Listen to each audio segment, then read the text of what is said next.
When I was first starting to study industrial design and transportation design, getting ellipses correct in perspective was a massive challenge. Today we'll discuss a simple construction method that will allow you to draw perfect ellipses in perspective, and at the end I'll share a great exercise with you to really help to perfect your freehand ellipses.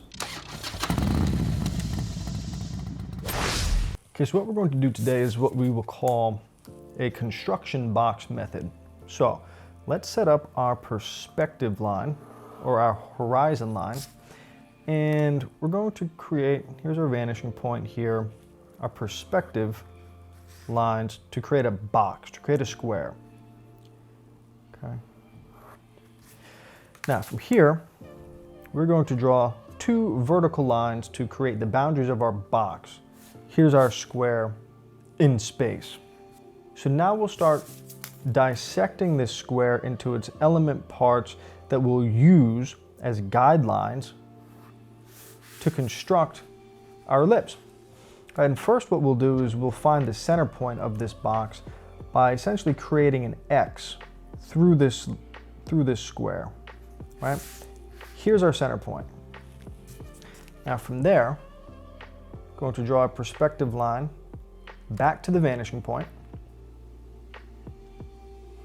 Now we've just divided our square in half, right? And we're going to do the same vertically as well. So what we've got are points A,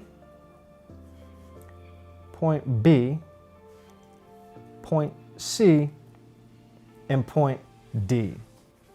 Now, if we had a circle in space over here, these points, so if we drop a square around this,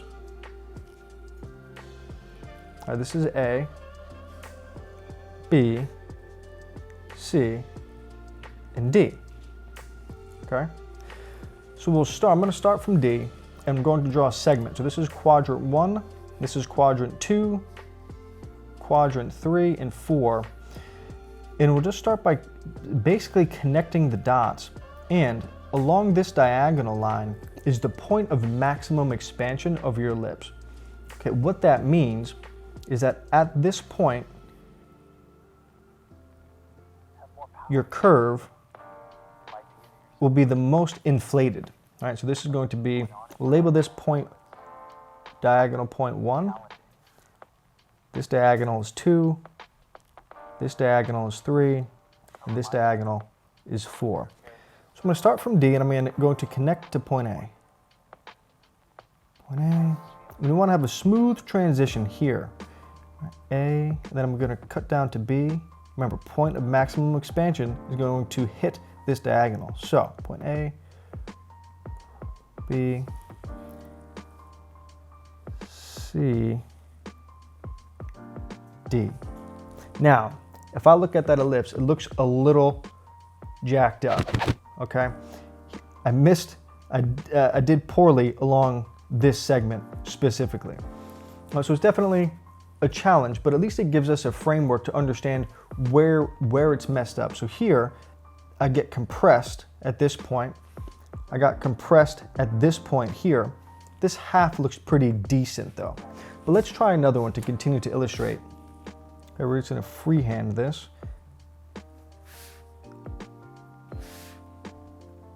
Okay, I think that looks pretty good. Now let's connect here, and I'm gonna ghost this line a couple times, make sure I got the movement down, and then boom, I almost nailed it, but not quite. Spin your paper, gonna connect this point to this point, ghost it, boom, connect it. And then let's draw a line right through the center. This is an important line, so I'll use a guide. We've just divided the square in half, and then we'll do the same horizontally as well. Okay, so now we have our points. A, B, C, and D. So let's try this again. I'm going to start from D. You can start wherever you feel comfortable.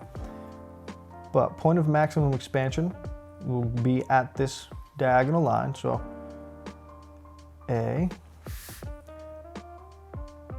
B, oh,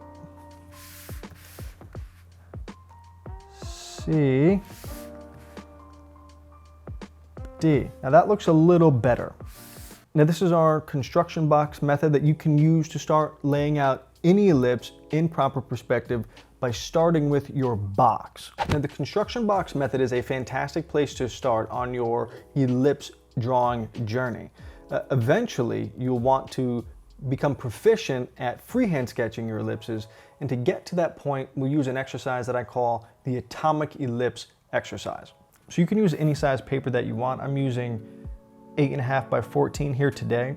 And what we'll do for this atomic ellipse exercise is start by drawing an ellipse or a circle, and then filling our circle with ellipses.